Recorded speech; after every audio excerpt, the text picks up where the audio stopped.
Hello class, welcome.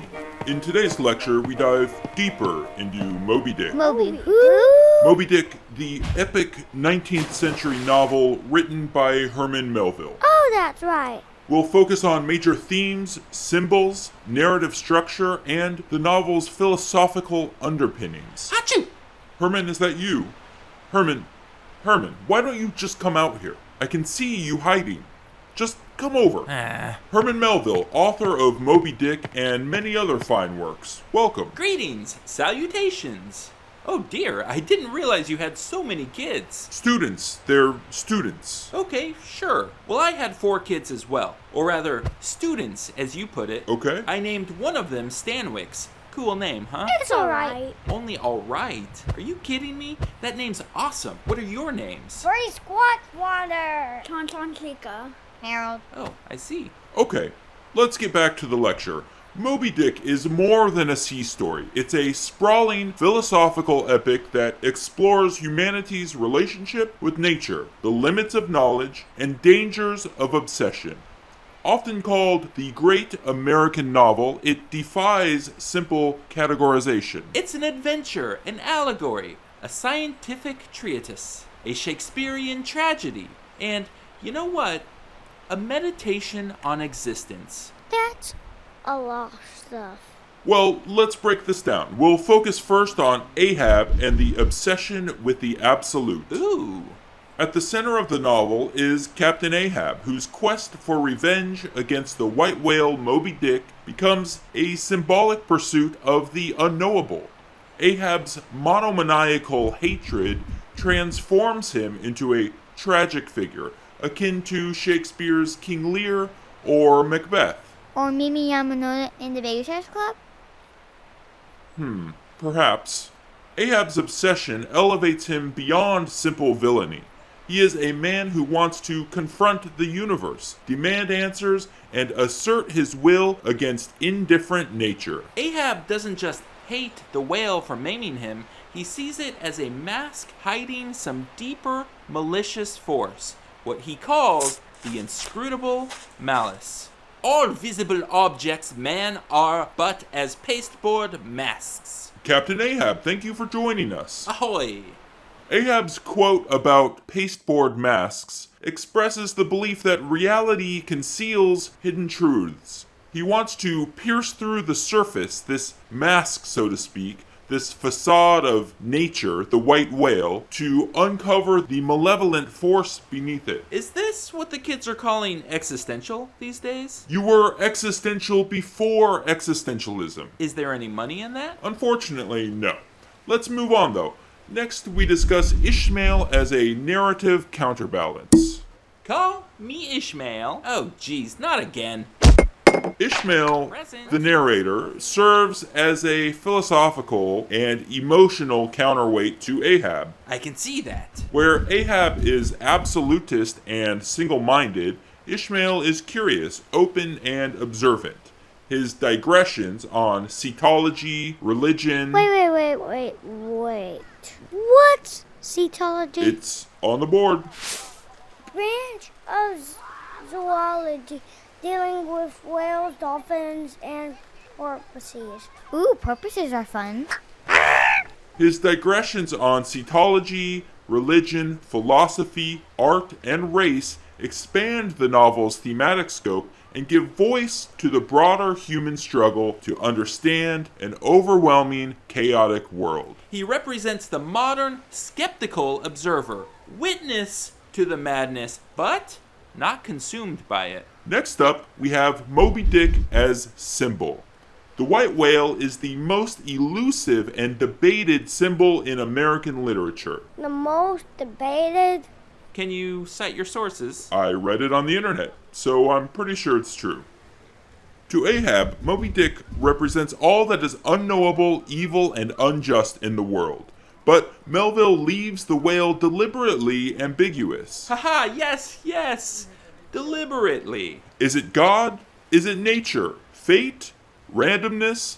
To some, its whiteness represents purity. To others, it is a blankness that invites projection. It was the whiteness of the whale that above all things appalled me.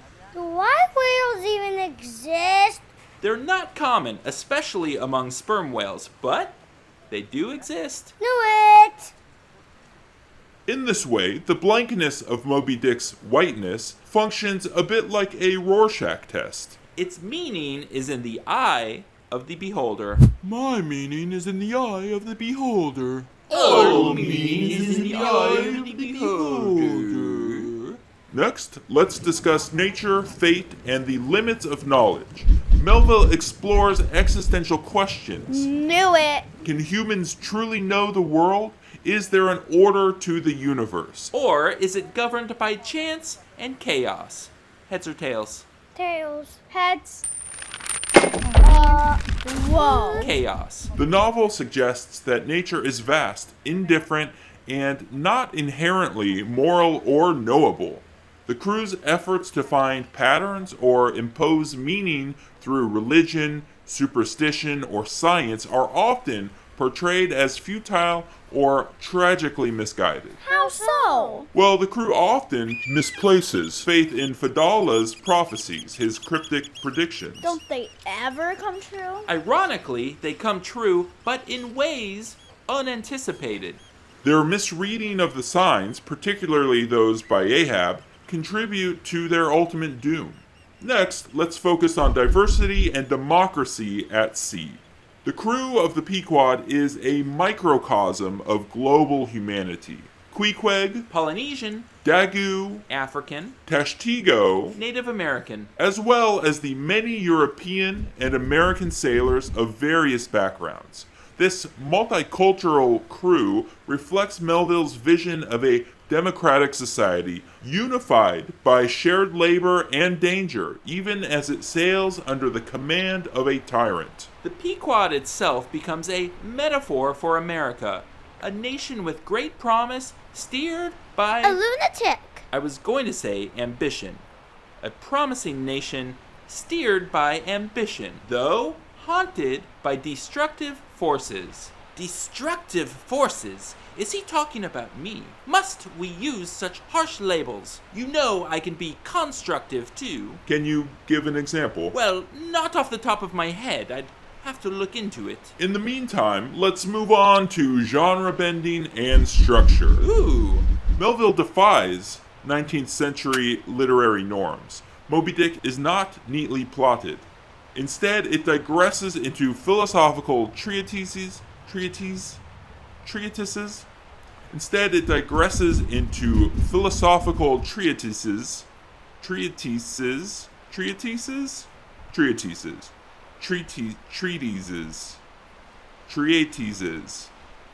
It's on the board. Soliloquies, sermons, and whale taxonomy. Well, first of all, I love the whale taxonomy. It does seem like a lot of digression, though. Some chapters resemble stage plays or scientific manuals. This genre-blending structure mirrors the themes of the novel. The elusiveness of truth and the impossibility of pinning down reality. Continuing on, let's discuss religion and existential inquiry. There are strong religious undercurrents throughout the novel. Ahab becomes a blasphemous figure, Hey, you take that back. as he refuses to accept suffering or divine mystery. Early in the book, Father Mapple's sermon sets the tone. It's not just about wailing. It's about interpreting suffering and sin. Yet, Ishmael often expresses a sort of pantheistic reverence for nature. I suppose showing my own complex engagement with religion and spirituality.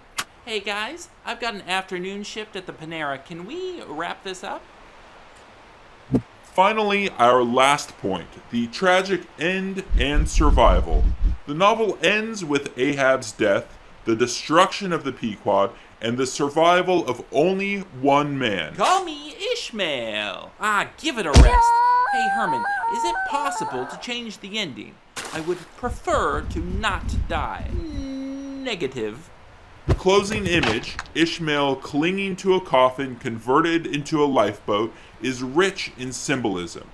Death as salvation, storytelling as survival, Ishmael, the outsider and observer, endures to tell the tale. His survival underscores a key theme: witnessing, not conquering, the vastness of the universe is the only possible redemption. Moby-Dick is a work of towering ambition. It interrogates the boundaries of language, the limits of knowledge, and the essence of humanity's place in the cosmos. Ahab's downfall is tragic, but also illuminating. Melville does not offer answers, he offers questions. Questions about power, about meaning, about whether our search for truth is heroic or delusional. Heroic. Delusional. In the end, the novel insists that life is not about mastering the whale, but rather learning to survive the sea. Hey, can you turn the light back on? I think I'm missing a shoelace.